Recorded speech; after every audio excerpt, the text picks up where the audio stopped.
जदि आपण मानक मध्यरु कौनसी भी व्यक्ति से झियो हुंतु पुआ हुंतु स्त्री हुंतु पुरुष हुंतु काहाकु ना काहाकु प्रेम करूछंती किंतु सही व्यक्ति जनक आपण मानकु प्रेम करूना किंबा प्रेम करूथिला वर्तमान से आपण को छाड़ी की अन्य कहा सहित प्रेम संपर्क रखुछि। आपण माने चाहंती कि से आपण ठारे बसीकरण हो आपण मानक इच्छा मुताबक काम करू आपण बस कहले बसु उठ कहले उठू ताहले आपण माने गोटे काम करिवे आपण मोबाइल स्क्रीन रे गोटे ताबिज देखा जाउछि एहाको बसीकरण मोहिनी ताबिज कहा जाए। किंतु गोटे कथा ध्यान दियंतु आपण मोबाइल स्क्रीन रे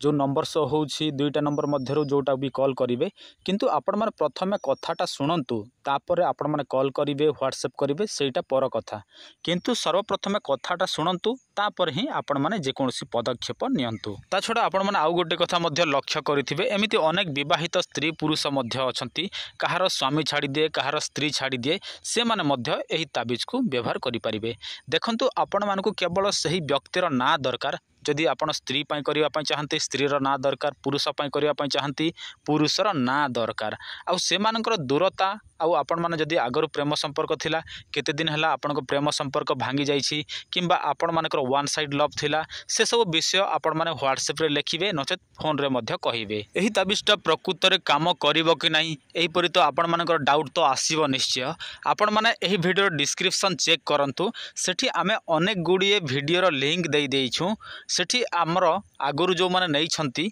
से मानकर समस्त डिटेल सेठी अछि आपण माने से सब चेक करिकि मध्य जानि परिबे जे एटा काम करूछि कि नाही काहे ना आपण माने होय तो केते जण डायरेक्ट तो विश्वास करिवे केते जण एमिति लोक थांती जो माने विश्वास करंते नाही से मानक पई एही ताबिज जदि आपण मानकु दरकार थाए ताहले आपण माने केते दिन मध्य पाइबे। देखंतु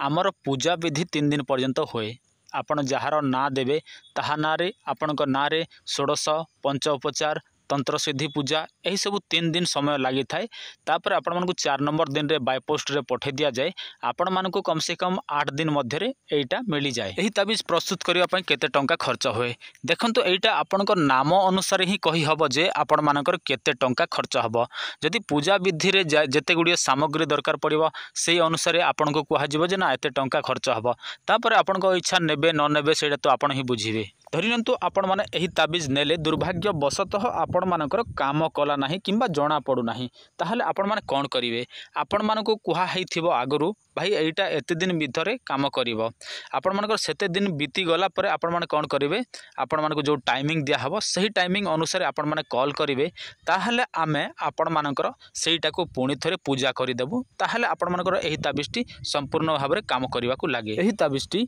मारा होए कि नाही देखंतु एही ताबिजटी मारा होए नाही काहे ना आपण मानकु से सब नियम नीति कहि दिया जीवो जदि आपण माने से सब नियम नीति अनुसार एहा को व्यवहार करिवे तो एहा केबे हेले मध्य मारा हबो नाही। आ एही ताबिज जते दिन पर्यंत आपणक बेकरे हातरे थिबो सेते दिन पर्यंत सही व्यक्ति जनक आपणक ठारे बसीकरण होइकी रहिथिबो जदि ताबिजटी कुआडे छिंडी के पड़ी जाए किंबा हजि जाए ताहले आउ से व्यक्ति जनक आपणक ठारे बसीकरण हबो नाही।